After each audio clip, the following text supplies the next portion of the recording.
Okay so बच्चों, next topic हम लोग चालू कर रहे हैं अपना, that is the cell unit of life, basically structure of the cell. ठीक है, आपके एनसीईआरटी का यूनिट 3 जो है ना, उसमें बेसिकली 3 टॉपिक्स हैं। आपके जो एनसीईआरटी का आप क्लास 11 का 3rd यूनिट देखोगे, that entire unit deals with cell and its structure and functions, जिसमें से अपन ने चैप्टर 10 कंप्लीट किया। क्या आपके स्क्रीन पे आप देख पा रहे हैं सब लोग? अपन ने चैप्टर 10 कंप्लीट किया, ये वाला कौन सा? Cell cycle and cell division complete किया। Now I am going to cell unit of life. अब कुछ बच्चे ये सोच रहे होंगे कि सर आपने सेल क्या होता है ये सिखाने से पहले सेल का डिवीजन सिखा दिया। हाँ, of course, because mitosis and meiosis are very basic concepts that we will be using a lot when it comes to any. जब हमने किंगडम्स की बात की, जब हमने प्लांट किंगडम की बात की और हमने बेसिक आइडिया किया था बायोलॉजिकल क्लासिफिकेशन वगैरह का, तो माइटोसिस मियोसिस ये वर्ड्स बहुत आते हैं, कई बार आते हैं। तो इसलिए पहले हमने सेल डिवीजन कंप्लीट किया। Now will study each and every structure of the cell in each and every organelle and the whole structure of the cell in detail। ठीक है, चलो। तो जिस तरह से मैंने आपको Darwin of the 20th century के बारे में बताया था स्टार्टिंग में, फर्स्ट टॉपिक में, याद है बच्चों? कौन थे Darwin of the 20th century sorry? Ernst Mayr, who gave us the concept of species also, है ना? वैसे ही यहाँ पर GN Ramachandran, you can see his photograph itself. Okay, he was the pioneer of our understanding for protein structure and also one of the foremost discoverers in the field of biopolymers. Biopolymers के बारे में हम लोग detail में आगे पढ़ेंगे। ठीक है, तो Indian very famous Indian scientist who developed our understanding of the idea of biopolymers and also contributed a lot to our understanding of the structure of proteins। उनको यहाँ क्यों मेंशन किया है? क्योंकि ये पूरा जो सेक्शन है मैंने बताया, ये किससे डील कर रहा है? Biomolecules, biological structure of the cell वगैरह से। तो प्रोटीन्स का स्ट्रक्चर जो है वो खास रोल प्ले करेगा इस सेक्शन में, that's why he is been mentioned here, right? He published in the scientific journal named Nature, ठीक है? He published the triple helical structure of collagen। Collagen क्या है? एक प्रोटीन है जो आपके बॉडी के फाइबर स्ट्रक्चर्स में, बोन में, कार्टिलेज में, हर जगह पाया जाता है। ठीक है, तो collagen is a specialised protein basically, और कोलाजन के स्ट्रक्चर के ऊपर इन्होंने पेपर पब्लिश किया था in the scientific journal named nature. ठीक है, he also designed something known as the Ramchandran plot. I'm not going into details of that. ठीक है, that comes in structural biology. Some other day we'll talk about it. Mainly just basic जो उनके ये हैं achievements हैं, उनको आप mark करके रखोगे, because this can be asked in your NEET from your NCERT directly. ठीक है, he was also deeply influenced by Pauling and his publications on the model of alpha helix and beta sheet structures and all. Pauling and Slater मैंने बताया था आप लोगों को, Pauling and Slater हमने chemistry में किया बेसिकली। Pauling ने इलेक्ट्रोनेगेटिविटी वगैरह पे बहुत सारे रिसर्च किए हैं, केमिस्ट्री में हमने इनके बारे में पढ़ा हुआ है। ठीक है, he also this guy also had made a lot of publications on the alpha helix and beta sheet structures of protein। ठीक है, प्रोटीन के अल्फा स्ट्रक्चर्स, बीटा स्ट्रक्चर्स के ऊपर उन्होंने काम किया था, एंड उनसे इन्फ्लुएंस होकर डॉक्टर रामचंद्रन जो है उन्होंने बहुत सारा अपना रिसर्च कंप्लीट किया, right? So that is that. तो बेसिक आइडिया आपको ये मार्क करके रख लेना है, biopolymers, protein structure, collagen structure, main सबसे main contribution, triple structure of collagen, triple helical structure of collagen, and his paper published in the book in the journal named Nature in 1954. Also was the discoverer of the Ramchandran plot, तो नाम से ही पता चल जाएगा obviously, तो कोई बहुत बड़ी चीज़ नहीं है, right? Now, cell the unit of life. We are coming to the actual topic, actual chapter. Okay? So the idea is simple. आप लोगों को केमिस्ट्री में मैंने ये पढ़ाया था, एटॉमिक स्ट्रक्चर में अपन ने पढ़ा है Dalton's atomic theory. What is the first line of Dalton's atomic theory बच्चों? केमिस्ट्री में क्या बोलता था डाल्टन ने? Matter is made of atoms, ये बोला था। Matter is made of atoms. ये केमिस्ट्री में बोला था उसने, किसने? डाल्टन। ठीक उसी तरह our idea of biology also comes from a very simple sentence. Every organism is composed of cells. है ना? जैसे केमिस्ट्री बोलती है कि हर चीज एटम से बनी हुई है, सो बायोलॉजी बोलती है कि भाई every organism is made of cells. बोलो चाहिए, सेल किससे बना है? तो सेल बना है कंपाउंड्स से, ऑर्गेनिक कंपाउंड से, और वो ऑर्गेनिक कंपाउंड्स किससे बने? मॉलिक्यूल से, और वो मॉलिक्यूल किससे बने? एटम से। तो ज़्यादा फंडामेंटल कौन सा हुआ? एटॉमिक थियरी हुई ना, ठीक है। तो इसको हम लोग एटॉमिक थियरी के नाम से जानते हैं ना बच्चों, केमिस्ट्री में इसको क्या बोलते हैं? Atomic theory. तो इसको हम लोग क्या बोलेंगे? जरा दिमाग लगा के सोचो, एकदम ईजी है ना। क्या हो गया ये सेल थियरी हो गया बायोलॉजी में, है कि नहीं? तो जो फंडामेंटल आइडिया है बायो का वो है सेल थियरी। तो यहाँ से हमारी शुरुआत हो कि बायोलॉजी का जो हमारा अंडरस्टैंडिंग है उसका सबसे फंडामेंटल आइडिया क्या है? सेल थियरी है। और सेल थियरी का पहला सेंटेंस ही यही है कि भाई every organism is made up of living cells. तो ये वाला आपका लाइन जो आपको यहाँ पे दिख रहा है, all organisms are composed of cells. ये बात समझ में आ गई? ये क्या है? ये सेल थियरी की पहली लाइन है। अब सेल थियरी के बारे में कुछ इंपॉर्टेंट पॉइंट्स आप नोट करेंगे। क्या नोट करेंगे? ध्यान से देखो। Cell theory was given by, बच्चों लिख के रखेंगे, cell theory was given by two scientists, Schleiden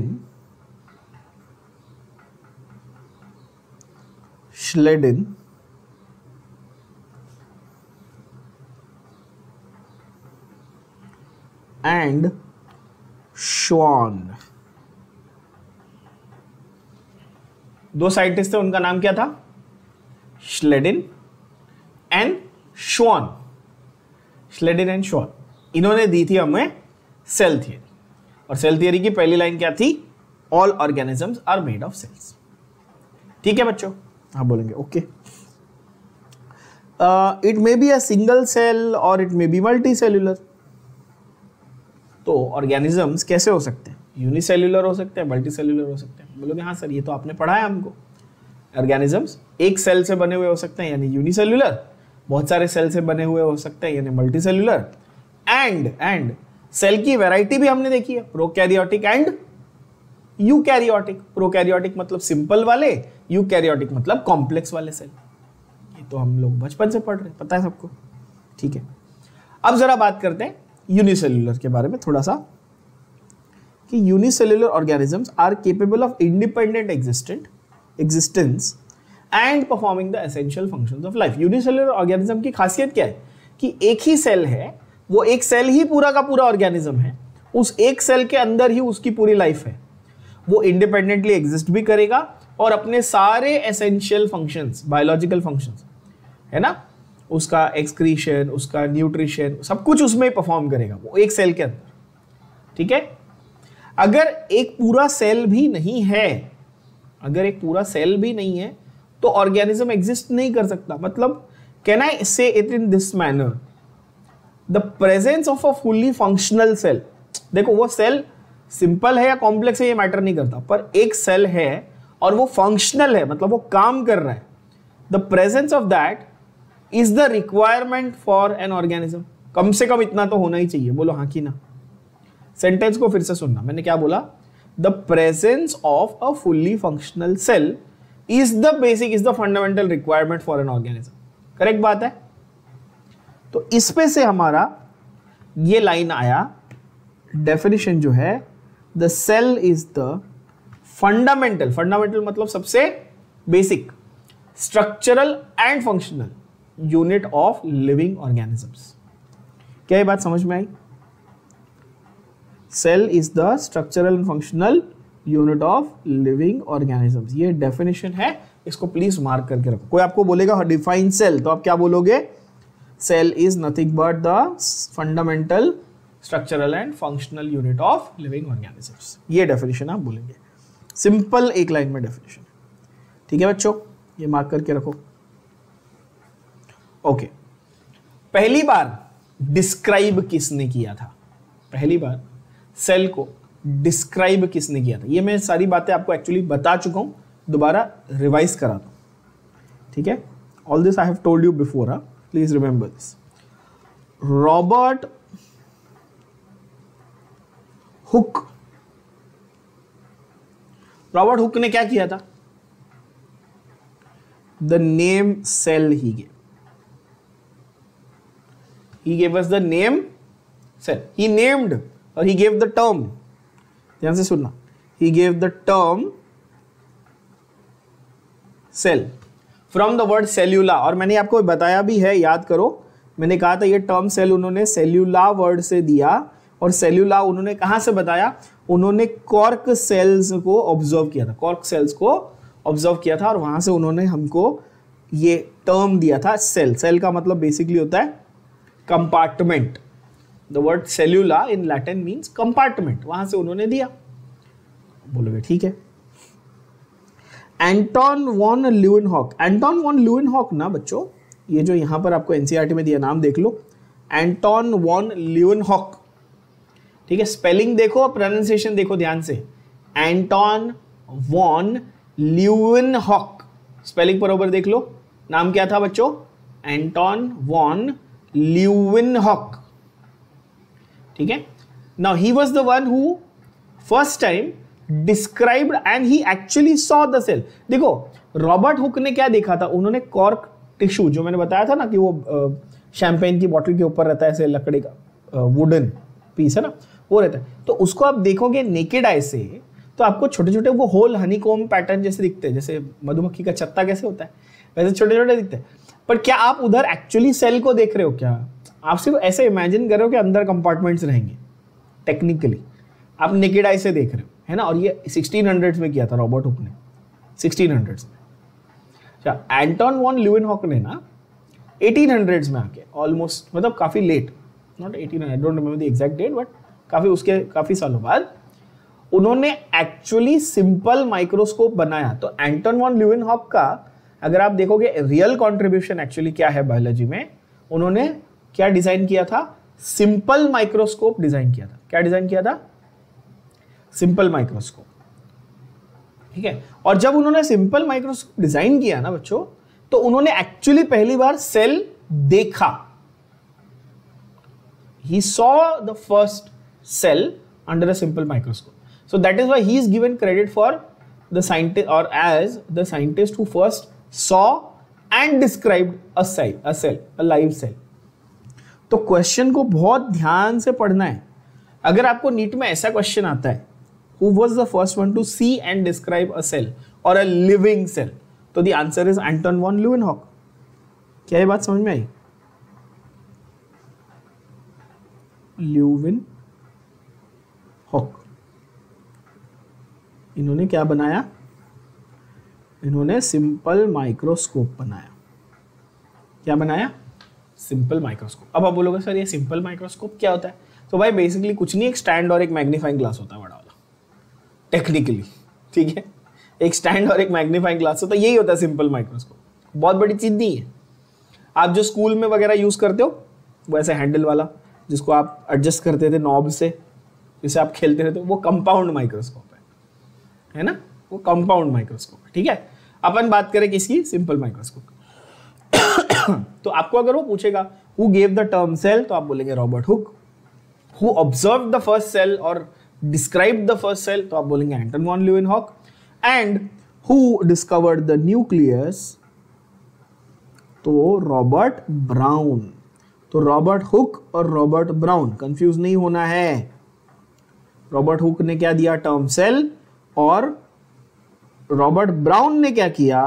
बताओ। रॉबर्ट ब्राउन ने किया डिस्कवरी ऑफ न्यूक्लियस। क्या किया बच्चों? सेल के अंदर न्यूक्लियस होता है, ये बात डिस्कवर किसने की? ये की रॉबर्ट ब्राउन ने। So this whole idea of these three scientists coming together and giving us the description of the cell and the term cell is important. Please mark this. ठीक है? ये तीनों मैंने यहाँ पे लिखे। Please make sure कि आप अपनी NCERT में साथ में लिखते जाओ बच्चों। Okay. Invention of microscope obviously जैसा मैंने बता दिया ऑलरेडी, सिंपल माइक्रोस्कोप एंटन वॉन ल्यूवेनहॉफ ने ही बनाया था। ठीक है, अब आते हैं सेल थियरी। जैसा मैंने बताया सेल थियरी, तो सेल थियरी के लिए मैंने आपको क्या नाम, दो नाम बताए थे याद करने के लिए, श्लेडिन एंड श्वान। ठीक है, तो मथायस श्लेडिन, पूरा नाम उनका एम श्लेडिन, एंड थियोडोर श्वान, टी श्वान, पूरा नाम ध्यान से देखना, मथायस श्लेडिन एंड थियोडोर श्वान। Theodore is a very English name of course, British है ना। सो एम श्लेडिन एंड टी श्वान, श्लेडिन एंड श्वान, they gave the cell theory. Now the unique thing about the cell theory, the funny thing about the cell theory is these are two different scientists from two different parts of the world. Imagine, and this is in 1838. ऐसा भी नहीं कि चलो वो time पे आपके पास मतलब कि टेक्नोलॉजी थी कि अच्छा गूगल कर लिया, एक दूसरे से बात कर ली, ईमेल से पेपर भेज दिए एक दूसरे को, ऐसा तो था नहीं। ठीक है, आपको और हमको कोलैबोरेट करना है, हम ऑनलाइन आज बात कर रहे हैं, आपको पढ़ा रहे है ना। बट वहां पर सोचो कितना इंटरेस्टिंग था। 1838 में जर्मन साइंटिस्ट हैं मथायस श्लेडिन, वो प्लांट्स पे एक्सपेरिमेंट कर रहे हैं। किस पे एक्सपेरिमेंट कर रहे हैं? प्लांट्स पे। ठीक है, और सेम टाइम पे थियोडोर श्वान ब्रिटिश जूलॉजिस्ट है, ब्रिटिश साइंटिस्ट है, वो एक another part of the world में एनिमल्स पे स्टडी कर रहे हैं। एंड कोइंसिडेंटली दोनों ने एक साथ एक ही कंक्लूजन निकाला कि अच्छा प्लांट्स भी सेल से बने, एनिमल्स भी सेल से बने, और फिर दोनों ने एक साथ ये थियरी प्रपोज की एट द सेम टाइम। समझ रहे हो?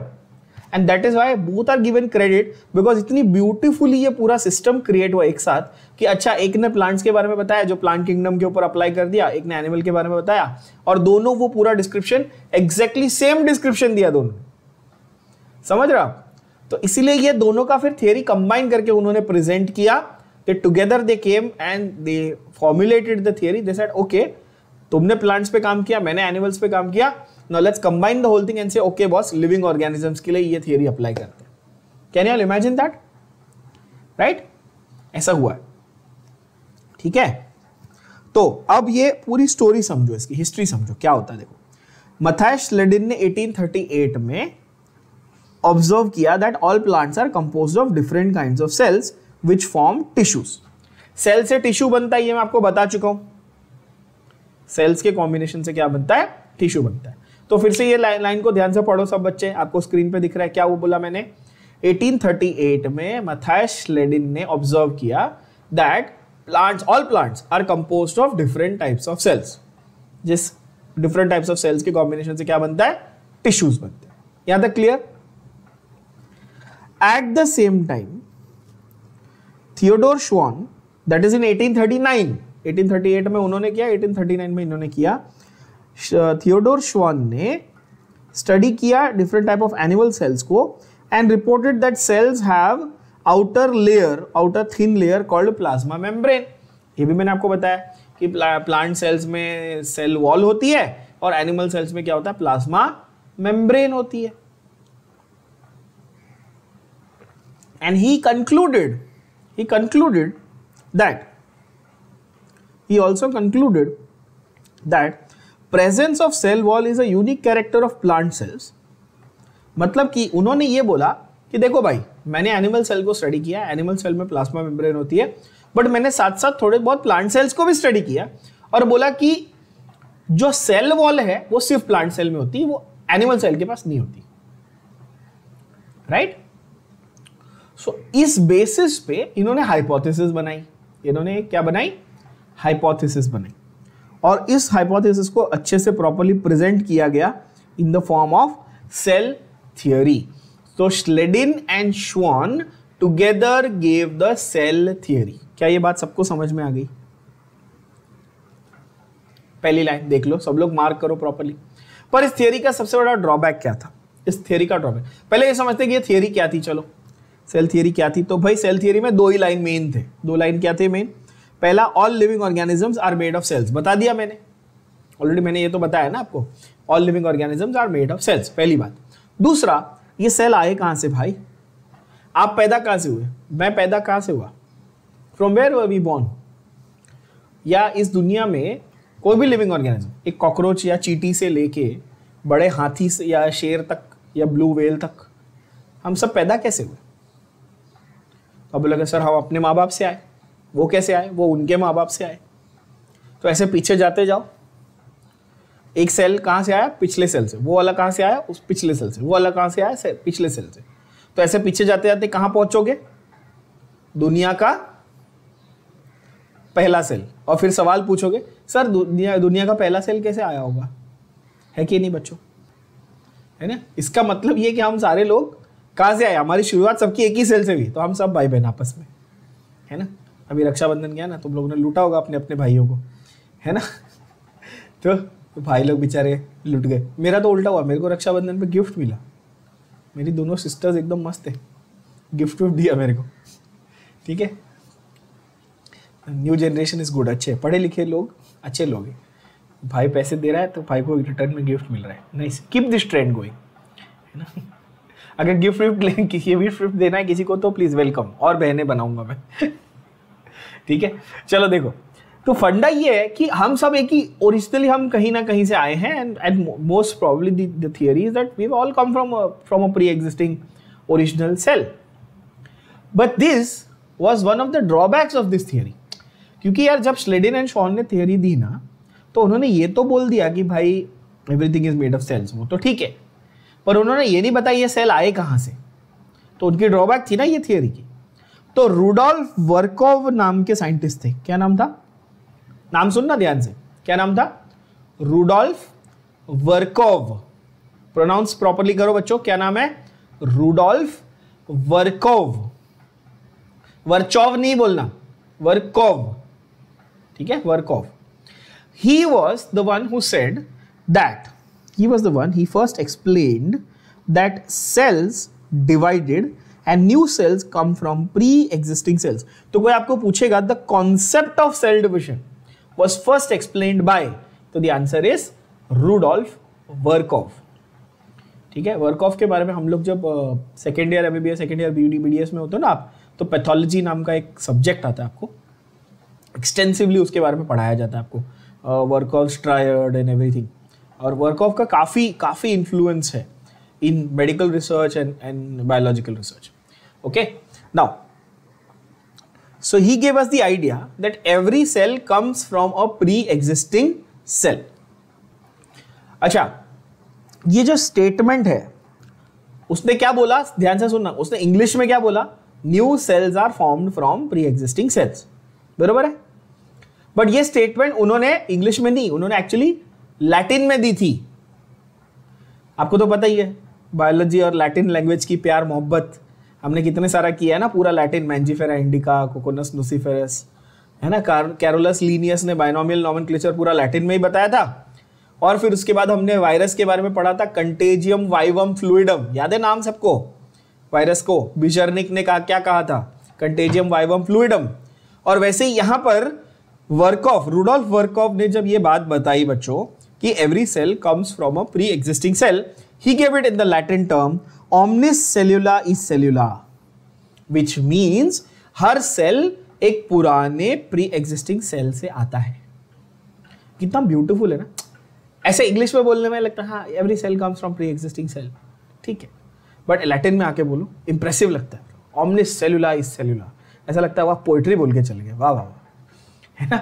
which means the same thing, okay, in Latin it literally means the same thing, ठीक है? सो ये जो स्टेटमेंट है इसके ऊपर आपको डायरेक्ट एमसीक्यू क्वेश्चन आता है नीट में, गोज विदाउट सेइंग, कि भाई who gave the statement omnis cellula is cellula, which means every cell comes from pre existing cell। हर नया सेल पुराने सेल से ही पैदा होता है, हवा में पैदा नहीं होगा। क्या ये बात भेजे में जा रही है? तो ये स्टेटमेंट किसने दी थी? ये स्टेटमेंट दी थी रुडोल्फ वर्कोव ने, ठीक है? आई नो आप में से कुछ गधे होंगे जो वर्चोव कुछ तो सोच रहे होंगे, रुडोल्फ वर्कोव, ठीक है? ओके, सो ये हुआ हमारा सेल थियरी का फंडा। तो उन्होंने ये लाइन को भी सेल थियरी में जोड़ दिया। तो पहली लाइन तो ठीक थी, all living organisms come from cell, okay, उन्होंने ये लाइन को जोड़ दिया, तो today cell theory is 2 sentences, all everything comes from cells and all cells come from pre existing cells. इसी को हम लोग ऑमनिस सेल्यूला सेल्यूला कहते हैं। क्लियर हो गई बात, एकदम क्रिस्टल, कोई टेंशन नहीं, ओके। अच्छा, उसके बाद आपको सेल्स ऑब्जर्व करने हैं, तो कैसे करोगे?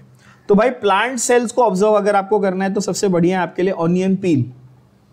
प्लांट के सेल्स को आपको ऑब्जर्व करना है, तो अभी ये फिलहाल तो आप लोगों के बिकॉज कोविड है और ये सब चल रहा है तो आप लोग ऑनलाइन पढ़ रहे हो, कॉलेज में जाओगे तो आपको ऑनियन पील सेल्स, यानी कि प्याज का, कांदे का छिलका होता है ना, कांदे का छिलका। अच्छा, आप लोगों ने देखा, अब जो जैन लोग हैं शायद उन्होंने प्याज देखा भी नहीं होगा कभी, बट फिर भी एक बार देख लेना। और मतलब कि even if some of you are Jain and all, but you will have to do the experiments. Obviously biology पढ़ रहे हो तो एक्सपेरिमेंट तो करना पड़ेगा, है ना। तो वो जब प्याज को अपन छीलते हैं ना, तो उसके ऊपर वो पतली सी एक मेम्ब्रेन होती है, ऑलमोस्ट ट्रांसपेरेंट वाली, है ना, ट्रांसपेरेंट जैसी। तो वो जब आप निकालोगे ना, ठीक है, और उसको आप स्टेन करके माइक्रोस्कोप के अंदर देखोगे, उसको मतलब उसको अल्कोहल से ट्रीट करते हैं, फिर उसको स्टेन करते हैं वगैरह, तब उसको देख के फिर उसके माइक्रोस्कोप के नीचे देखोगे तो आपको प्रॉपर ऐसे सेल्स दिखेंगे प्लांट के, with cell wall and everything, तो ब्यूटीफुल दिखता है। तो हम लोग उसको अनियन पील सेल्स बोलते हैं बेसिकली। तो प्लांट सेल्स को ऑब्जर्व करने के लिए बहुत अच्छा है वो। या फिर अगर ह्यूमन एनिमल सेल आपको देखना है ना, तो अपना गाल जो होता है ना, चीक, ठीक है, अपना ईयरबड लेने का, ईयरबड अपन कान खोदने के लिए, साफ वाला, कान खोदा हुआ नहीं, ओचू ओचू, साफ ईयरबड लेने का और चीक पे से ऐसा स्क्रैप करने का, ऐसा। तो क्या होगा, थोड़ा थोड़ा सेल्स जो है वो उसमें से चिपक के आ जाएगा और फिर उसका स्लाइड बना के आप माइक्रोस्कोप पे ऑब्जर्व कर सकते हो। तो ह्यूमंस का अगर चीक सेल्स आप लेते हो तो ये एनिमल सेल्स को अच्छे से रिप्रेजेंट करता है, ठीक है ना। तो ये हमने ज्यादातर लोगों ने देखा होगा या देखोगे फ्यूचर में, टेंशन मत लो, ठीक है, जब कॉलेज वॉलेज खुल जाएंगे तो आपको दिखाया जाएगा, टेंशन मत लो। तो ये जो है इससे हमको एक बेसिक आइडिया आ जाता है कि अच्छा प्लांट सेल ऐसा दिखता होगा, एनिमल सेल ऐसा दिखता होगा, एक जेनरिक आइडिया आ गया, टिपिकल आइडिया आ गया। और टिपिकल आइडिया ये है कि भाई प्लांट सेल में एक डिस्टिंक्ट सेल वॉल होती है। प्लांट सेल के अंदर क्या होता है, एक proper well developed cell wall होती है और जस्ट उसके अंदर, ध्यान से देखना, and just within it is the cell membrane. तो ध्यान से सुनना बच्चों, क्या हुआ, प्लांट सेल के अंदर क्या है, प्लांट सेल के अंदर बाहर एक सेल वॉल है और उस सेल वॉल के अंदर क्या है, सेल की मेम्ब्रेन है। बाहर क्या है, सेल वॉल, अंदर क्या है, सेल की मेम्ब्रेन, यानी कि प्लाज्मा मेम्ब्रेन। और यही अगर एनिमल सेल होता तो सिर्फ क्या होती, प्लाज्मा मेम्ब्रेन होती, सेल वॉल नहीं होती। समझ में आ रही बात, right. Now inside the cell, cell के अंदर there is a dense membrane bound structure called the nucleus. Cell है, सेल के बाहर क्या है, सेल मेम्ब्रेन है। अगर प्लांट सेल है तो सेल वॉल रहेगा, एनिमल सेल है तो सेल वॉल नहीं रहेगा। न्यूक्लियस है सेल के अंदर। न्यूक्लियस के अंदर क्या है, what is inside the nucleus, बहुत बार बता चुका, सेल डिवीजन चैप्टर में पूरा डिटेल में सिखाया। न्यूक्लियस के अंदर क्या है, the nucleus contains chromosomes which contain the genetic material that is DNA. Tell me this, अब ये देखते हैं आप लोगों को कितनी समझ आया। सेल डिवीजन चैप्टर मैंने पढ़ा है, कितना समझ आया अभी पता चलेगा। क्या न्यूक्लियस के अंदर आपको हमेशा क्रोमोसोम दिखेंगे, क्या न्यूक्लियस के अंदर क्रोमोसोम दिखेंगे, मेरा सवाल सुनना, क्या न्यूक्लियस के अंदर हमेशा क्रोमोसोम दिखेंगे? Answer is no. क्या दिखेगा, क्रोमैटिन थ्रेड दिखेगा। जिस बच्चे को ये समझ में आ गया उसको पक्का समझ में आया है जो पढ़ा है सेल डिवीजन में, है ना। न्यूक्लियस के अंदर क्या है, क्रोमैटिन थ्रेड दिखता है। क्रोमोसोम कब दिखते हैं, जब वो कंडेंस हो गए, प्रोफेज खत्म होने आया और मेटाफेज चालू होने आया, जब वो बीच में आ गए ना। तो ये मैंने क्लियरली आपको लाइन मार्क भी कराई थी, यस, है ना, क्लियरली लाइन मार्क कराई थी कि अच्छा टाइम क्या है ऑब्जर्व करने का क्रोमोसोम्स को, अच्छा टाइम है मेटाफेज, है कि नहीं बच्चों। आप बोलेंगे हाँ सही बात है। और ये भी हमने डिटेल में पढ़ा था कि भाई ये क्रोमोसोम का रोल क्या है। तो क्रोमोसोम के ऊपर छोटे छोटे आपके जीन्स होते हैं बेसिकली, जो क्या है, सेगमेंट्स ऑफ डीएनए है। तो यही तो लिखा है, जेनेटिक मटीरियल डीएनए किस पे होता है, क्रोमोसोम पे होता है। क्रोमोसोम कहाँ होता है, न्यूक्लियस में होता है। क्लियर बात है, इसमें कोई टेंशन नहीं, कोई स्ट्रेस नहीं किसी को। चलो अच्छा, cells that have membrane bound nuclei, जिसके अंदर प्रॉपर न्यूक्लियस है और न्यूक्लियस के ऊपर भी एक मेम्ब्रेन है। न्यूक्लियस की मेम्ब्रेन का नाम क्या बताया था मैंने? Nuclear envelope. Nuclear envelope. अच्छा, जब सिंगल लेयर होता है ना, ये याद रख लेना, जनरली जब सिंगल लेयर होता है ना तो आप उसको मेम्ब्रेन वर्ड यूज करते हो, ठीक है बच्चों? सिंगल लेयर होता है तो आप क्या वर्ड यूज करते हो? मेम्ब्रेन। मेम्ब्रेन का मतलब जिन बच्चों को हिंदी समझ में आती है परत, मराठी समझ में आती होगी थर। लेयर बोलते हैं ना अपन इंग्लिश में, लेयर, मराठी में थर बोलते हैं, हिंदी में परत बोलते हैं, इंग्लिश में लेयर बोलते हैं, ठीक है? या मेम्ब्रेन बोल सकते हो, पर्दे जैसा एक पतला सा स्ट्रक्चर, ठीक है बच्चों? तो सिंगल लेयर मतलब मेम्ब्रेन। डबल लेयर वर्ड जब आप यूज करोगे तो what is the word that we use in biology? Will use the word envelope. क्या ये बात समझ में आ रही है? तो न्यूक्लियस की पहचान ये है कि यूकैरियोटिक सेल में न्यूक्लियस के ऊपर अच्छा डबल लेयर का मेम्ब्रेन होता है। तो मैं उसको न्यूक्लियर मेम्ब्रेन बोलूं या न्यूक्लियर एनवलप बोलूं, ज्यादा सही वर्ड कौन सा है? न्यूक्लियर एनवलप सही वर्ड होगा। क्या ये बात भेजे में चली गई सबके? एकदम अच्छे से। चल, so cells that have membrane bound nucleus is called eukaryote. तो आप कैसे पहचानोगे? सर ये वाला सेल यूकैरियोटिक है, ये वाला प्रोकैरियोटिक है। भाई जिसका न्यूक्लियस अच्छा डेवलप्ड है वो यूकैरियोटिक है, और जिसका न्यूक्लियस अच्छे से डेवलप्ड नहीं है वो प्रोकैरियोटिक। अभी जैसे एनिमल्स में भी आप ज्यादा डेवलप्ड हो या मछली ज्यादा डेवलप्ड? फिश, हम ज्यादा डेवलप्ड है, ह्यूमंस या मछली? तो आप बोलो ऑब्वियसली सर हम ना। कैसा घोचू जैसा सवाल कर रहे हो सर आप, है ना? ऐसा बोले कैसा मछली जैसा सवाल कर रहे हो सर आप, मतलब क्या है? उसका ब्रेन डेवलप नहीं सर, आप मछली जैसा सवाल कर रहे हो, है कि नहीं? तो भाई फिश से ज्यादा डेवलप्ड हमारा ब्रेन है ना, तो ब्रेन के डेवलपमेंट पे आपने बोला कौन ज्यादा इवॉल्व है? बोलो हाँ कि ना, है कि नहीं? या चलो फिश तो बहुत ही लो हो गया, आप में और चिंपैंजी में कौन ज्यादा स्मार्ट है? ऑब्वियसली आप, राइट? क्योंकि आपका ब्रेन, हाथ पैर तो उसके पास भी है, आपके पास भी है कि नहीं? 2 पैर पे वो भी चल रहा है, आप भी चल रहे हो। लेकिन अब मैं आपको क्या पूछा कि भाई चिंपैंजी और आप में कौन ज्यादा स्मार्ट है, तो आपने बोला ऑब्वियसली आप, है ना? क्यों? क्योंकि आपका ब्रेन ज्यादा डेवलप्ड है। ठीक उसी तरह भाई जिसका न्यूक्लियस ज्यादा अच्छे से डेवलप्ड है वो यूकैरियोटिक है।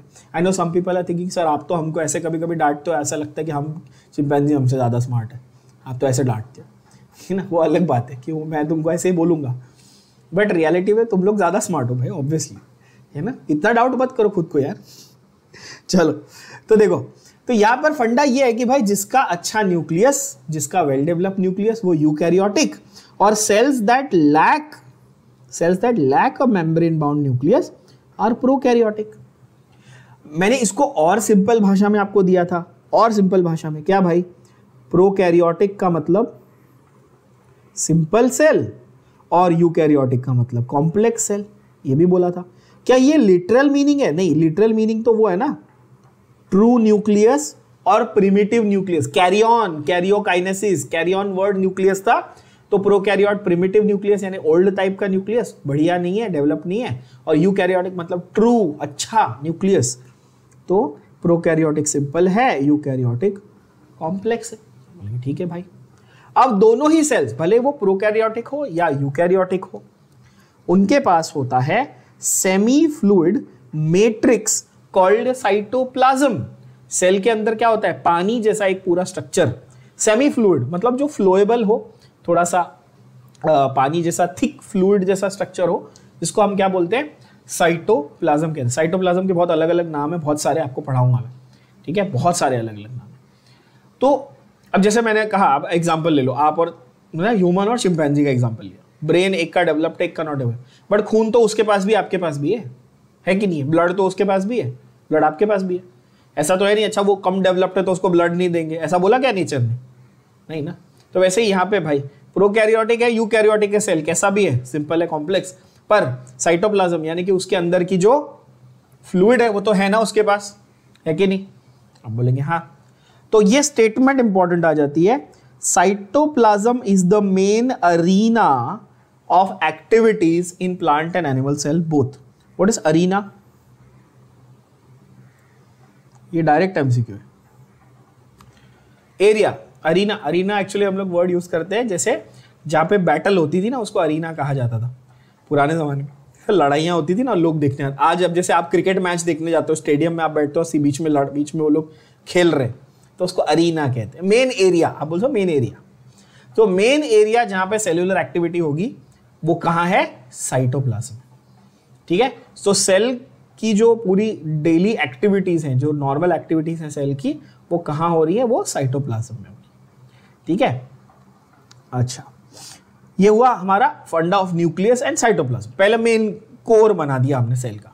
अभी न्यूक्लियस के अलावा और क्या क्या है? Besides nucleus, eukaryotic cells have other membrane bound structures. ध्यान से सुनना, अगर उनके पास मेम्ब्रेन होगी, स्ट्रक्चर्स के पास मेम्ब्रेन होगी, तो ज्यादा करके वो यूकैरियोटिक सेल का पार्ट होंगे। इसका क्या कहने का मतलब है कि एक यूकैरियोटिक सेल है, वेल डेवलप्ड सेल, उसके पास छोटे छोटे अपने क्या है? ऑर्गेनेल्स हैं। जैसे आपके बॉडी में क्या है? ऑर्गन्स है ना, हार्ट, लंग्स है ना, पीछे इधर किडनीज, आगे इधर लिवर, स्प्लीन, अलग अलग, स्टमक, तो आपके पास ऑर्गन्स हैं। ठीक उसी तरह सेल के पास क्या है? ऑर्गेनेल है। जैसे आपके पास ऑर्गन है, सेल के पास क्या है? ऑर्गेनेल है। ऑर्गेनेल की पहचान क्या है यूकैरियोटिक सेल में? कि हर ऑर्गेनेल का अपना खुद का एक मेम्ब्रेन होता है, भले वो सिंगल हो या डबल हो, बट अपना मेम्ब्रेन होता है। ऑर्गेनेल्स के एग्जाम्पल क्या है? Endoplasmic reticulum, ER, Golgi complex, lysosome, mitochondria, microbody, vacuole, etcetera. और प्रोकैरियोटिक सेल में ये मेम्ब्रेन बाउंड ऑर्गेनेल्स होते हैं क्या? प्रोकैरियोटिक सेल में ये मेम्ब्रेन बाउंड ऑर्गेनेल्स नहीं, मतलब वेल ऑर्गेनाइज्ड स्ट्रक्चर नहीं होता। सो ये जो मेम्ब्रेन बाउंड ऑर्गेनेल्स, ये जो लास्ट लाइन लिखी है ना, ये पहचान बन जाती है यूकैरियोटिक सेल्स की। तो आप बोलेंगे अच्छा, जिसमें प्रॉपर स्ट्रक्चर्ड तरीके से ऑर्गेनेल्स बनाए हैं, हर एक की अपनी मेम्ब्रेन है, तो वो यूकैरियोटिक सेल हो। अच्छा, नेक्स्ट लाइन, अब ये भी इंपॉर्टेंट लाइन हो जाती है। देखो, राइबोसोम्स एक खास नॉन मेम्ब्रेन बाउंड ऑर्गेनेल है। राइबोसोम्स क्या है? एक ऑर्गेनेल है जिसको मेम्ब्रेन नहीं होती, पहली बात। दूसरा, it is found both in eukaryotic as well as prokaryotic. मतलब कि सिंपल सेल हो कि खराब सेल हो, मतलब सिंपल सेल हो कि कॉम्प्लेक्स सेल, खराब क्यों बोला मैंने, सिंपल सेल हो या कॉम्प्लेक्स सेल हो, उनमें राइबोसोम नाम का ऑर्गेनेल जरूर मिलेगा। सही बात है? ठीक है, जैसे अपने आप मुंबई में जाके देखो, अमीर आदमी हो, गरीब आदमी हो, अच्छा घर हो, बुरा घर हो, टीवी सबके घर में मिलेगा। टीवी चाहिए, टीवी के खाने के बिना रह लेंगे, टीवी के बिना नहीं रहेंगे। आप धारावी चले जाओ, खाने के वांदे होंगे लोगों के, टीवी जरूर होगा घर में, केबल चाहिए, है ना? देखा है ना, आप लोगों ने देखा होगा आसपास। कई बार अपन सरप्राइज हो जाते हैं। मैं जब छोटा था, मैं बहुत सरप्राइज होता था, लोग ऐसे सड़क पे रह रहे हैं ना, वो छोटे छोटे झोपड़े वगैरह बना के, अपने यहाँ मुंबई में तो बहुत कॉमन है। मैं देखता हूँ वो भी अंदर बैठ के टीवी देख रहे। आजकल उसको स्मार्टफोन ने रिप्लेस कर लिया। खाने का वांदा होगा लेकिन स्मार्टफोन मांगता है। तो सो प्रोकैरियोटिक हो या यूकैरियोटिक हो, राइबोसोम होना मांगता है। समझ में आई बात? तो राइबोसोम समझ लो तुम्हारा स्मार्टफोन है, खाने का वांदा होगा चलेगा, राइबोसोम तो चाहिए। तो यहाँ पे वो है भाई। तो राइबोसोम, अच्छा राइबोसोम कैसा है? राइबोसोम की पहचान है कि उसका वो एक ऑर्गेनेल है जो प्रोकैरियोटिक यूकैरियोटिक दोनों में होता है, पर उसमें मेम्ब्रेन नहीं है, और उसमें मेम्ब्रेन नहीं है। अच्छा, within the cells, cell के अंदर राइबोसोम तो होता ही है, पर दो ऐसे खास ऑर्गेनेल हैं, ध्यान से सुनना। सेल के अंदर दो ऐसे स्पेशल ऑर्गेनेल हैं जिनके अंदर खुद का राइबोसोम भी होता है। आप बोलोगे सर ये थोड़ा वियर्ड है। ध्यान से देखो, समझो ये एक प्लांट सेल है, ठीक है? ऐसे समझना बच्चों, ये एक प्लांट, ये ड्रॉ नहीं करना, ये सिर्फ समझो, ये सिर्फ एक प्लांट सेल है, ठीक है। ये सेल वॉल हो गई, ये उसकी प्लाज्मा मेम्ब्रेन हो गई। फिर एक एनिमल सेल बना देते हैं, ये रहा एक एनिमल सेल। अब इमेजिन करो प्लांट सेल है, एनिमल सेल। प्लांट सेल में सेल वॉल थी, फिर प्लाज्मा मेम्ब्रेन थी, एनिमल में सेल में सिर्फ प्लाज्मा मेम्ब्रेन। यहां तक सबको समझा? दोनों में क्या था? साइटोप्लाज्म था। चलो यहाँ पे साइटोप्लाज्म बना दिया, ठीक है। ये पूरा फ्लूइड जैसा स्ट्रक्चर साइटोप्लाज्म बना दिया। बोलेंगे चलो ठीक है, मान लिया सर। अच्छा, प्लांट सेल के पास एक खास ऑर्गेनेल होता है जिसका नाम है क्लोरोप्लास्ट। प्लांट सेल के पास एक बहुत इंपॉर्टेंट ऑर्गेनेल होता है जिसका नाम है क्लोरोप्लास्ट। और प्लांट सेल के पास माइटोकॉन्ड्रिया भी होता है, बट उसकी पहचान क्लोरोप्लास्ट है। और एनिमल सेल की जो पहचान है वो है माइटोकॉन्ड्रिया। समझ रहे हो? प्लांट सेल का मेन ऑर्गेनेल होता है क्लोरोप्लास्ट। ऑब्वियसली ना यार, उसमें क्लोरोफिल होता है, उसको ये करना है ना, फोटोसिंथेसिस करना है, सवाल ही नहीं, नाम से ही पता चल रहा है क्लोरोप्लास्ट। एनिमल सेल को क्या एनर्जी चाहिए? माइटोकॉन्ड्रिया। इस क्लोरोप्लास्ट और माइटोकॉन्ड्रिया के अंदर भी क्या होता है? छोटा छोटा राइबोसोम्स होते हैं। तो राइबोसोम सेल के पास भी होते हैं और क्लोरोप्लास्ट और माइटोकॉन्ड्रिया के पास भी होते हैं। ये सेंटेंस सबको समझ में आया अभी डायग्राम देख के? राइबोसोम कहां होते हैं? एक तो सेल के पास भी होते हैं, क्लियर। और दो ऐसे खास ऑर्गेनेल्स हैं जो बहुत इंपॉर्टेंट ऑर्गेनेल्स हैं, उनके पास भी अलग से राइबोसोम होते हैं। कौन से दो ऑर्गेनेल्स हैं? प्लांट्स में क्लोरोप्लास्ट और एनिमल्स में मेनली क्या? माइटोकॉन्ड्रिया। तो क्लोरोप्लास्ट और माइटोकॉन्ड्रिया के पास अलग से राइबोसोम्स प्रेजेंट होते हैं। क्या ये बात सबको समझ में आई?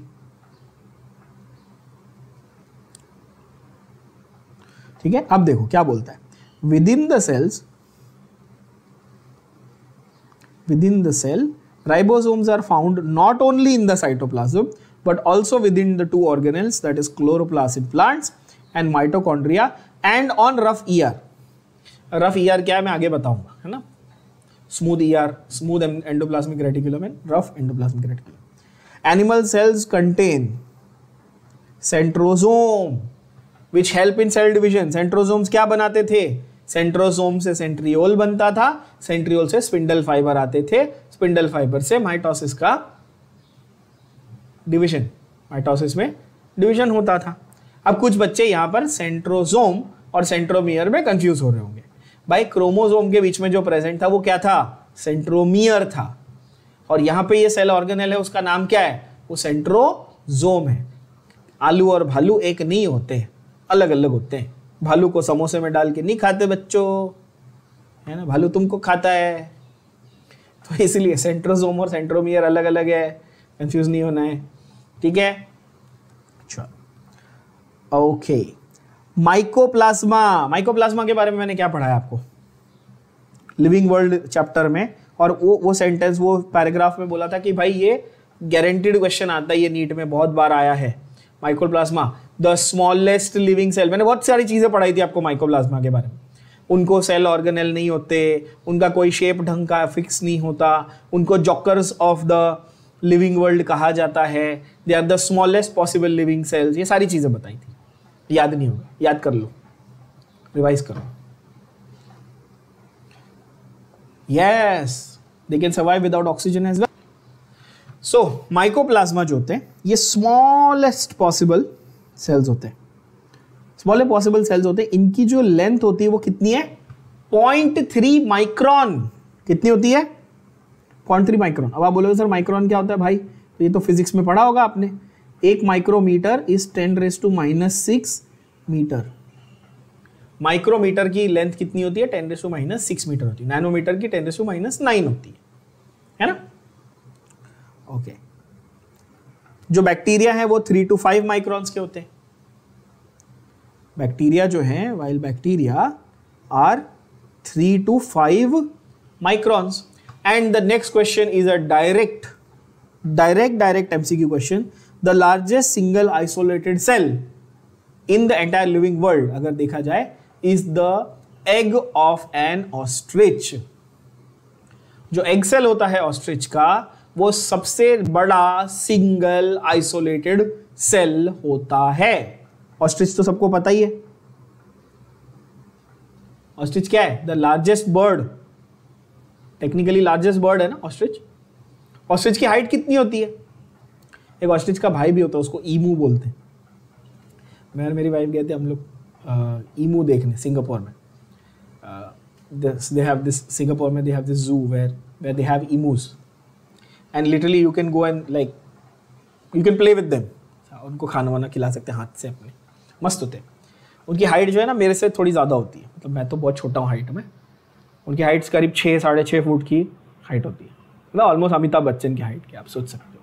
उतने बड़े बर्ड्स होते हैं, आप उसके ऊपर बैठ सकते हो मतलब टेक्निकली, ठीक है। तो खैर ऑस्ट्रिच जो है वो उसका जो एग सेल होता है वो सिंगल लार्जेस्ट आइसोलेटेड सेल होता है।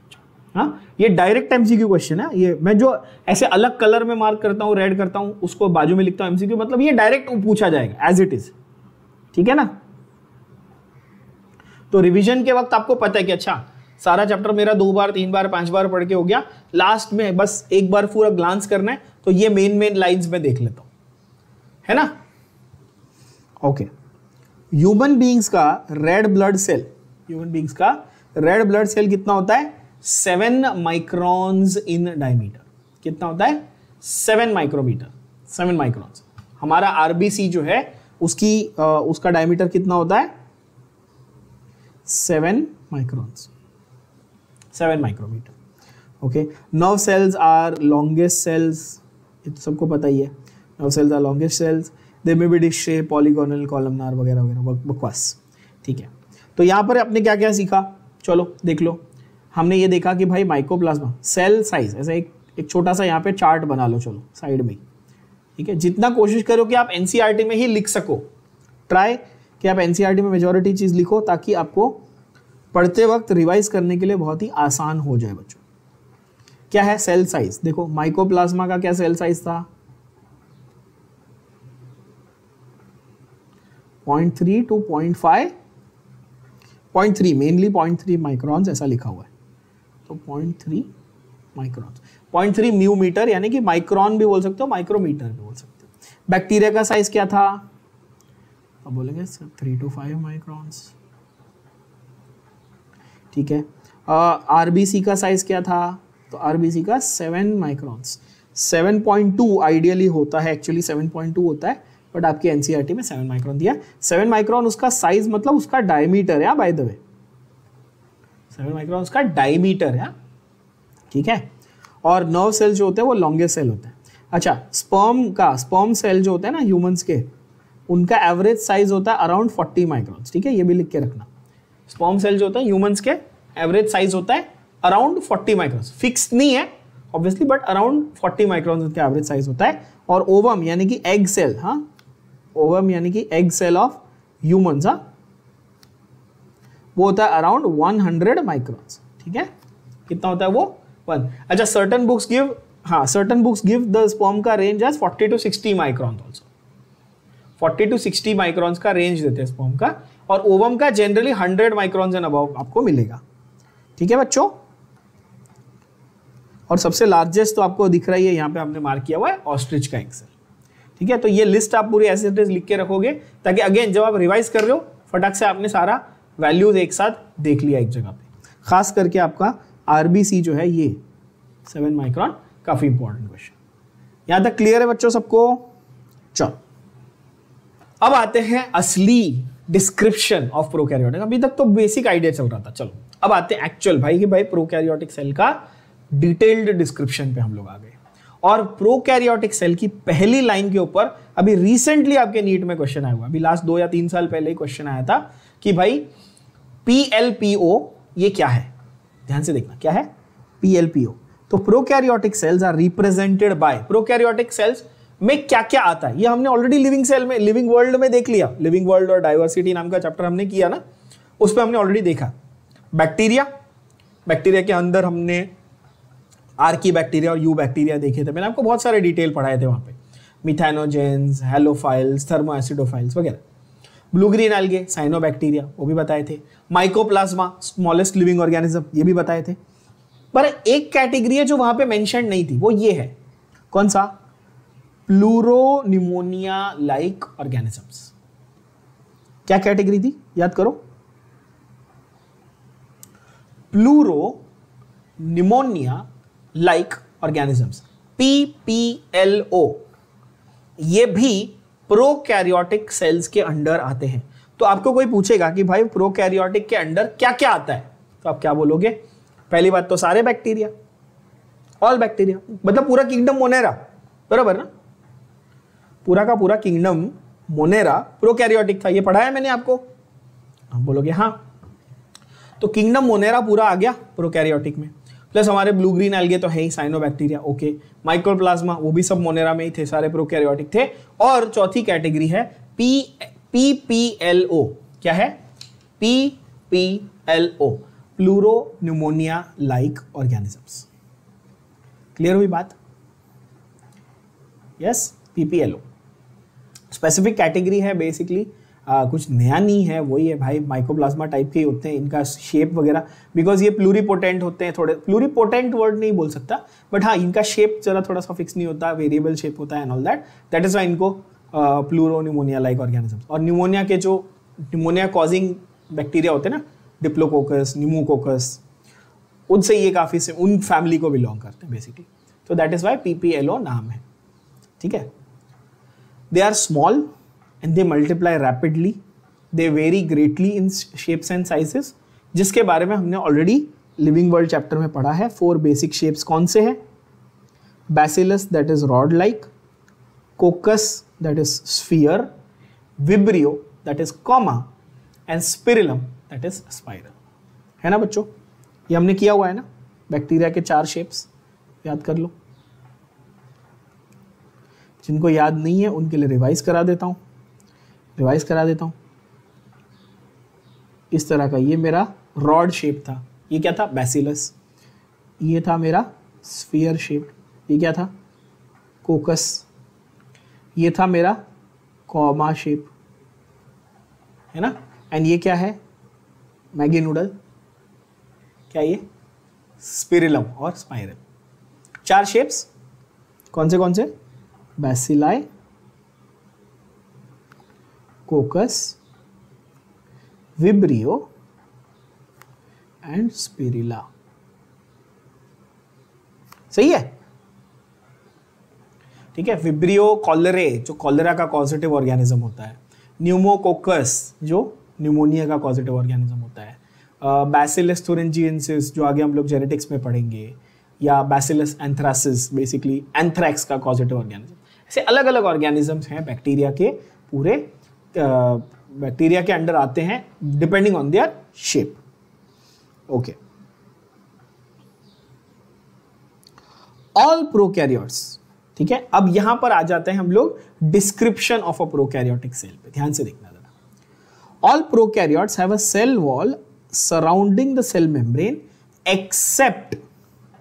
Accept in mycoplasma. माइकोप्लाज्मा में तो सेल वॉल नहीं होती, माइकोप्लाज्मा में सेल वॉल नहीं होती, ये तो ऑलरेडी बताया, आज रिवाइज भी कराया, पहले भी बता चुका हूं, अभी रिवाइज किया पिछले पैराग्राफ में। उसके अलावा अगर आप देखो तो सारे प्रोकैरियोट्स में क्या होता है? एक सेल वॉल होती है। प्रोकैरियोटिक सेल में क्या होता है? Cell wall. अब कुछ बच्चे बोलते हैं कि सर आप तो बोल रहे थे यार स्ट्रक्चर कॉम्प्लेक्स नहीं होता, यहाँ पे तो एक्स्ट्रा लेयर पे लेयर आ रहा है, ये तो कॉम्प्लेक्सिटी बताना चाहिए। कितने बच्चे ऐसा सोच रहे हैं? कुछ बच्चे ऐसा सोचते हैं कि सर जितने आप लेयर्स की बात करोगे उतना तो स्ट्रक्चर ज्यादा कॉम्प्लेक्स होना चाहिए ना। आप तो बोल रहे हो ये सिंपल होता है, और आप बोल रहे हो बाहर मतलब मेम्ब्रेन भी है, मेम्ब्रेन के बाहर सेल वॉल भी है, तो ये तो कॉम्प्लेक्स में क्यों नहीं गिन रहे हो इसको? कितने बच्चे ऐसा सोच रहे हैं? अगर आप ऐसा सोच रहे हो कि भाई ये तो लेस कॉम्प्लेक्स सेल है, गरीब सेल है, इसको क्या जरूरत है, तो भाई ये लेस कॉम्प्लेक्स है, ये ढंग से लोकोमोशन इतना नहीं कर सकता, ये अपने डिफेंस के लिए चीजें नहीं बना सकता, तो इसको ज्यादा जरूरत है भाई प्रोटेक्टिव लेयर्स की, तो दिया इसको नेचर ने। क्या ये बात समझ में आई? है ना? ठीक है, तो ये फंडा है। तो यहां पर इनके पास सेल वॉल है, इनके पास सेल वॉल के बाहर, जैसा मैंने कहा, इनके पास इनफैक्ट सेल वॉल के बाहर ग्लाइकोकैलिक्स नाम का और एक लेयर भी होता है, ट्रिपल लेयर भी होता है मोस्ट ऑफ द प्रोकैरियोट्स में। आगे हम लोग उसके बारे में पढ़ेंगे। ठीक है, तो ये सुन के चौंक मत जाओ कि सर ये तो गरीब सेल है एकदम, मतलब कि नॉट वेल डेवलप्ड सेल है और 3 लेयर प्रोटेक्शन है। हाँ भाई, गरीब आदमी के पास थोड़ा भी पैसा होगा तो वो 4 ताले लगाएगा, उसको प्रोटेक्ट करेगा, है ना, वैसा हाल है, ऐसा समझ लो आप। ठीक है, बेस्ट एग्जाम्पल वही है। चल अच्छा, सेल में साइटोप्लाज्म होता है? हाँ होता है। Okay, there is no well defined nucleus, यही तो पहचान है प्रोकैरियोटिक की। पहचान क्या भाई? वेल डिफाइंड ढंग का न्यूक्लियस नहीं है। तो अच्छा, जेनेटिक जो न्यूक्लियस ही नहीं है, न्यूक्लियस ढंग से है ही नहीं, बना हुआ दिख रहा नहीं, आपको न्यूक्लियस नहीं मालूम पड़ रहा, तो इसलिए जेनेटिक मटेरियल मेनली क्या है? जेनेटिक मटेरियल को पूरा अच्छे से सराउंड करके न्यूक्लियस नहीं बनाया हुआ है, डबल मेम्ब्रेन नहीं है, तो जेनेटिक मटेरियल एवं ही बस पड़ा हुआ है सेल में। तो इसलिए उन लोग ने ये सेंटेंस लिखा, ध्यान से सुनना, जेनेटिक मटेरियल इज नेकेड। हाँ, जेनेटिक मटेरियल शेम है, मतलब नंगा पुंगा है क्या? हाँ, क्योंकि जेनेटिक मटेरियल के आजू बाजू क्या है? न्यूक्लियस नहीं है, डबल मेम्ब्रेन नहीं है। क्या ये बात समझ में आई? है ना? तो क्या इसके पास डीएनए है? हाँ, पर डीएनए को अच्छे से स्टोर करके रखने के लिए न्यूक्लियस है? नहीं। क्लियर? ओके, तो in addition to genomic DNA, जो उसका मेन डीएनए है, जो मेन डीएनए है, उसके अलावा उसके पास एक्स्ट्रा डीएनए भी है। आप बोलोगे ये थोड़ा अजीब है ना?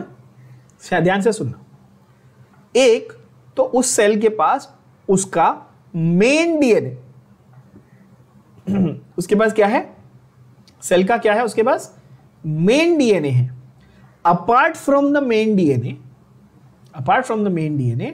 द बैक्टीरिया और most of the bacteria also have a small circular DNA. क्या मैं इसको एक्स्ट्रा डीएनए बोलूं?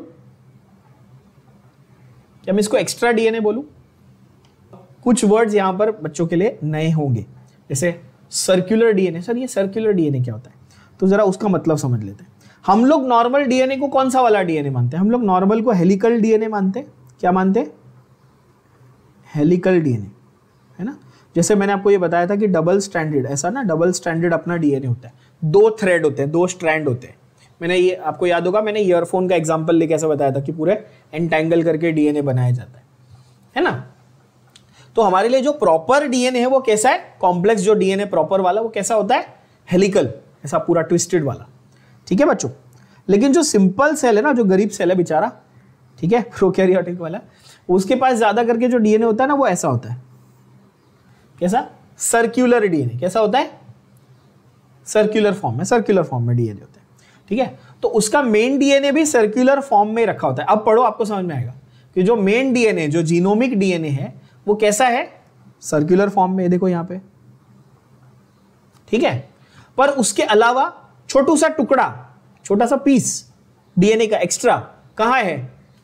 बाहर, अलग से सेल के अंदर बाहर है सेल के अंदर ही, बट जो न्यूक्लियस का रीजन है, अभी आप बोलोगे सर न्यूक्लियस तो है ही नहीं, न्यूक्लियस नहीं है, मेन न्यूक्लियस नहीं है, न्यूक्लियस लाइक एक थोड़ा सा एरिया है जो वेल डिफाइंड नहीं है, वेल डिफाइंड। तो उसके थोड़ा सा उस एरिया के बाहर एक्स्ट्रा छोटू सा एक टुकड़ा, ऐसा पीस रखा हुआ है एक्स्ट्रा डीएनए का। उस पीस को, उस छोटे से टुकड़े को क्या बोलते हैं? इसको बोलते हैं, the smaller DNA are called as plasmids. क्या बोलते हैं? प्लाज्मिड्स। तो कोई आपको पूछेगा प्लाज्मिड क्या है, तो आप समझा नहीं पाओगे अगर, तो गड़बड़ है ना। प्लाज्मिड क्या है, कैसे समझाएंगे? It is extra chromosomal DNA. क्या बोलेंगे? एक्स्ट्रा, मतलब क्रोमोसोम में जो डीएनए होना चाहिए था उसके अलावा बचा कुचा जो डीएनए, उसको प्लाज्मिड बोलेंगे। सिंपल है याद, समझ में आ गया? एकदम इजी। फिर से समझना, मेन डीएनए कहां है? क्रोमोसोम बनेगा। मेन डीएनए का क्या बनेगा? क्रोमोसोम बनेगा। अब कुछ बच्चे ये आर्ग्यू करेंगे, सर प्रोकैरियोटिक सेल में क्रोमोसोम मतलब जो मेन डीएनए है, ठीक है, क्रोमोसोम वर्ड आप समझ लो, ठीक है, सिंगल क्रोमोसोम ऐसा लिखा हुआ है ना यहाँ पे। ओके, तो क्रोमोसोमल डीएनए वो मेन डीएनए। एक्स्ट्रा क्रोमोसोमल यानी कि उसके बाहर, उसके अलावा बचा कुचा जो है, that is your plasmid. Simple. Okay, plasmid क्यों चाहिए? हम बोलोगे सर क्रोमोसोम में है ना genetic material, main genetic material, उसके अलावा एक्स्ट्रा का क्या करेंगे? तो एक्स्ट्रा जो है ना, उसकी वजह से ही बैक्टीरिया के कुछ खास फीचर्स आपको देखने मिलते हैं। फॉर एग्जाम्पल, प्लाज्मिड जो है, it brings certain unique characters to bacteria.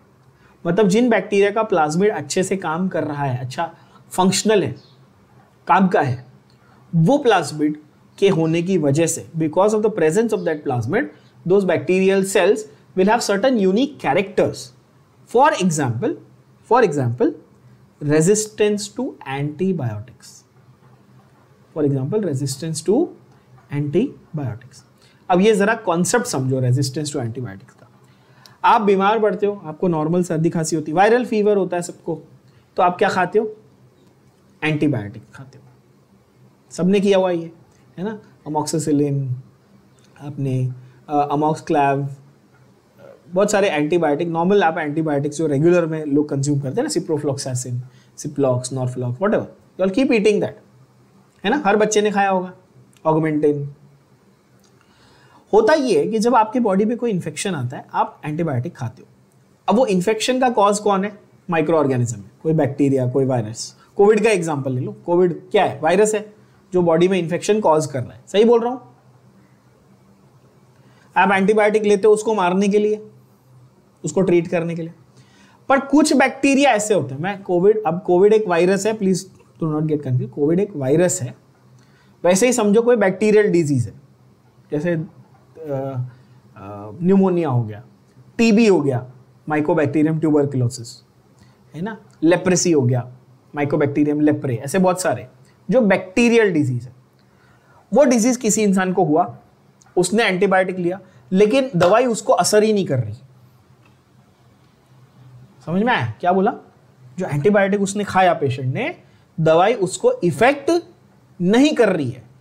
ये आपने अपने आस पड़ोस में देखा होगा, है ना, आपके रिश्तेदार, फ्रेंड्स, फैमिली, वो बोलेंगे अरे यार वो डॉक्टर के पास गए, उन्होंने दवाई दी, कुछ फायदा ही नहीं हुआ, कुछ फायदा ही नहीं हो रहा, 4 दिन से दवाई खा रहा है, कुछ फायदा ही नहीं हो रहा। सुना होगा ना ये, इंडिया में फायदा नहीं हो रहा, फायदा, है ना, ये कॉन्सेप्ट है इंडिया में।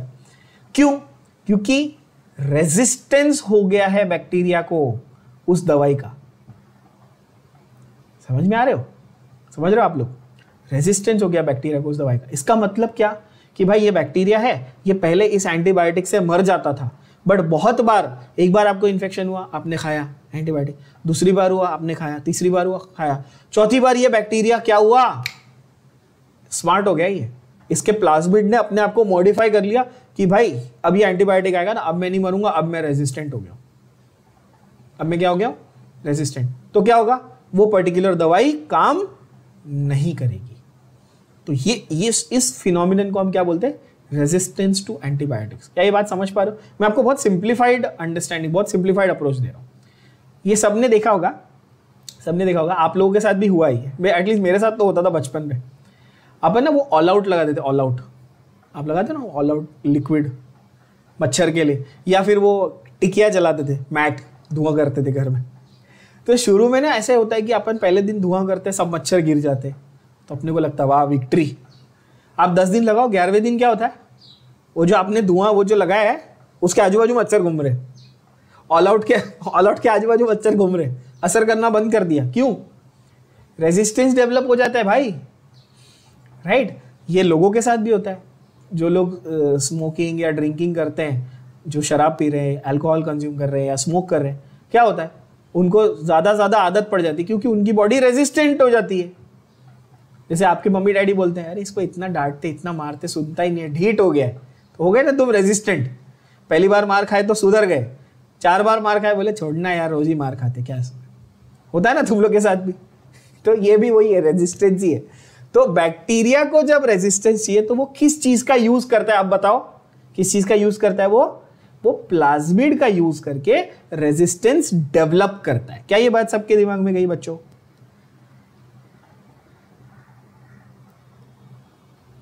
करेक्ट। तो इससे ये सारी बातें सुन के पहला ख्याल जो आपके दिमाग में आएगा कि यार प्लाज्मिड तो घटिया है, प्लाज्मिड की वजह से ये रेजिस्टेंट हो रहा है और हम एंटीबायोटिक दे रहे तो ठीक नहीं हो रहे, तो हार्मफुल हुआ। लेकिन आपको इसको अलग एंगल से सोचना है।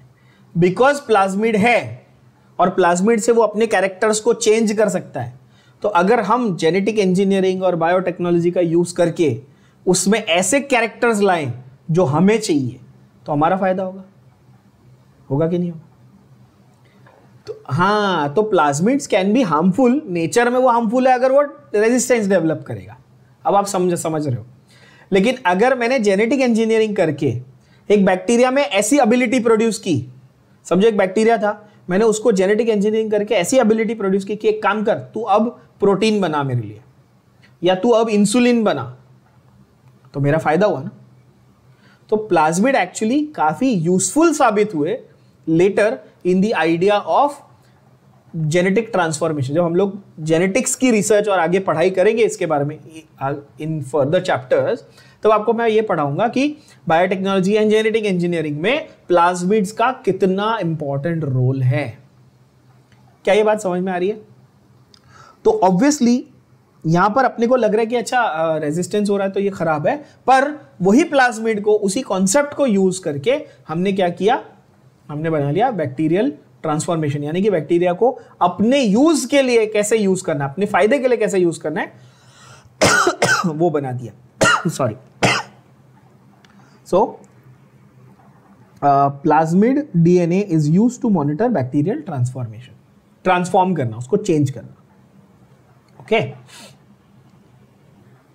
अच्छा, no organelles are found in prokaryotes except for, कोई भी ढंग के प्रॉपर ऑर्गेनेल्स तो है ही नहीं ना इन प्रोकैरियोटिक सेल्स, एक्सेप्ट फॉर, इसके बारे में बता दिया, राइबोसोम। राइबोसोम चाहिए, प्रोकैरियोट हो यूकैरियोट हो, राइबोसोम चाहिए ही चाहिए। और प्रोकैरियोट्स में एक बहुत यूनिक चीज होती है जिसको हम कहते हैं सेल इंक्लूजन्स। क्या बोलते हैं हम लोग? Cell inclusions. इसके बारे में हम लोग अगले सेशन में काफी डिटेल में पढ़ेंगे कि सेल इंक्लूजन्स क्या होते हैं, है ना, माइक्रोबॉडी, सेल इंक्लूजन्स वगैरह, के बारे में हम लोग डिटेल में पढ़ेंगे। Okay, there is also a differentiated form of a cell membrane called mesosome. A specialized differentiated form of the cell membrane called mesosome is the characteristic feature of prokaryotes. तो आपको कोई पूछेगा कि भाई कैरेक्टरिस्टिक फीचर क्या है prokaryotes का, तो आप क्या बोलेंगे? एक वर्ड में आप बोलेंगे mesosome is the characteristic feature of prokaryotes. अब कोई पूछेगा भाई ये मीसोसोम क्या होता है बताओ, आप क्या बोलेंगे? भाई मीसोसोम क्या है? It is a differentiated form of cell membrane. ये रट्टा मारने में ठीक है, बट क्या है एग्जैक्टली तो समझते हैं। समझो ये सेल है, ये क्या सेल की मेम्ब्रेन है, ये क्या है? सेल की मेम्ब्रेन, ठीक है। अब ये सेल की मेम्ब्रेन में से एक स्ट्रक्चर ऐसा निकल के आया। ये जो स्ट्रक्चर आपको दिख रहा है, ये जो मैंने बनाया ऐसा ऐसा ऐसा पाइनएप्पल जैसा, पाइनएप्पल के टुकड़े जैसा, ठीक है, ये कहां से निकल के आया, किसमें से बना ये बताओ? ये सेल की मेम्ब्रेन में से बना। सही बात है, सेल की मेम्ब्रेन का एक एक्सटेंशन है, आप ऐसा बोल सकते हो ना। तो टेक्निकली ध्यान से देखना ये कैसे बन रहा है।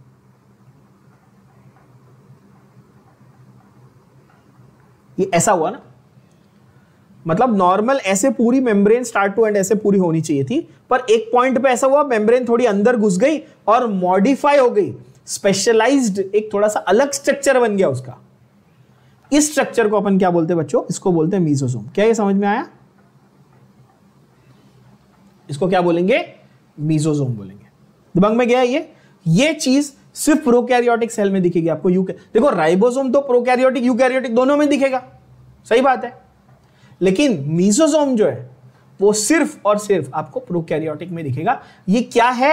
In simple words they are infoldings of cell membrane. आप बोलोगे हाँ सही है, सेल मेम्ब्रेन अंदर ऐसे फोल्ड हो गई। अब ये सेंटेंस समझ में आया? सेल मेम्ब्रेन आते आते अंदर क्या हो गई? इन फोल्डिंग, अंदर फोल्ड हो गई। तो उसी को क्या बोला? मीसोसोम बोला। क्या बात समझ में आई?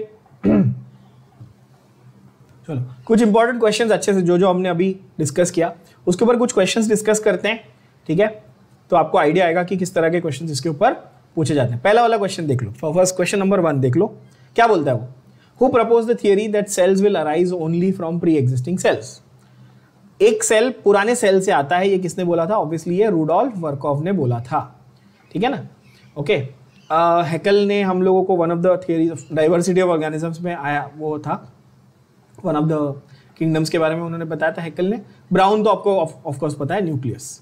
ठीक है, an organelle devoid of membrane, एक ऐसा ऑर्गेनेल जिसको कोई मेम्ब्रेन नहीं होती। Vacuole, ribosome, peroxisome, lysosome. अभी बताया था कि कौन सा वाला ऐसा ऑर्गेनेल है जिसमें कोई मेम्ब्रेन नहीं है।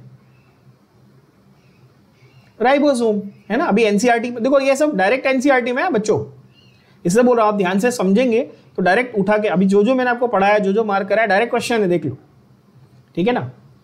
ओके, थर्ड क्वेश्चन देखो क्या बोलता है। Main difference between prokaryotic and eukaryotic cell जो है वो है in having cell wall, nuclear membrane, ribosome या none of these. Cell wall prokaryotic eukaryotic दोनों में हो सकती है। अगर यूकैरियोटिक सेल प्लांट सेल का हुआ तो हो सकती है, ऑफ कोर्स सेल वॉल होगी, है कि नहीं, तो हो सकती है ना। राइबोसोम तो दोनों के पास होता है, लेकिन न्यूक्लियस की मेम्ब्रेन, मेन डिफरेंस है ना। अभी किसने सेल वॉल सोचा होगा, फटाक से, घाई नहीं करनी, ध्यान से क्वेश्चन पढ़ना है। प्रोकैरियोटिक और यूकैरियोटिक, बट यूकैरियोटिक में प्लांट सेल में सेल वॉल होता है कि नहीं होता है, और प्रोकैरियोटिक के पास भी होता है। तो ए तो नहीं हो सकता, सी नहीं हो सकता, ribosome. None of these generally answer नहीं होता है। आंसर क्या है, बी, यानी कि न्यूक्लियर मेम्ब्रेन। क्यों भाई, क्योंकि प्रोकैरियोटिक का मतलब ही यही है ना, नॉट वेल डेवलप्ड न्यूक्लियस, और यूकैरियोटिक का मतलब क्या है, वेल डेवलप्ड न्यूक्लियस। तो न्यूक्लियस को मेम्ब्रेन, अच्छा न्यूक्लियर मेम्ब्रेन सही वर्ड है, क्या होना चाहिए था वहां पे वर्ड, न्यूक्लियर एनवेलोप होना चाहिए था, but obviously the best possible option you have to select, the answer is B. क्या ये बात समझ में आ रही है। अच्छा, फोर्थ क्वेश्चन को ध्यान से देखना। Membranous extensions in blue green algae are known as. आप बोलोगे सर आपने तो ब्लू ग्रीन एल्गे के बारे में कुछ पढ़ाया ही नहीं आज, लेकिन भाई ब्लू ग्रीन एल्गे किस में आते हैं, प्रोकैरियोट की यूकैरियोट, प्रोकैरियोट। और प्रोकैरियोट में मेम्ब्रेन की एक्सटेंशन क्या पढ़ाया मैंने आपको, क्या होती है, मीजोजोम। तो आंसर क्या होगा, ऑप्शन सी। क्या ये सब बच्चों को समझ में आ रहा है। ठीक है, फिफ्थ वाला देखो, फिफ्थ वाला आंसर बताओ। Extension of plasma membrane into the prokaryotic cell is what, again mesosome, right. ठीक है, ये एक्टिव ट्रांसपोर्ट वगैरह इसके ऊपर अभी हम लोग आएंगे आगे के क्वेश्चंस में। 11th वाला बताओ, the material for structure of cell membrane. हम कौन सा सेल लेना चाहिए हमें to study the structure of cell membrane. Cheek cell of human दिया है ना एनसीईआरटी में, यस। ठीक है, इस तरह से दिया हुआ है। Then you have I think all others will be covering eventually in the आगे का क्या बोलते हैं, आगे का लेक्चर्स ऑफ दिस चैप्टर। ठीक है, so will complete this here.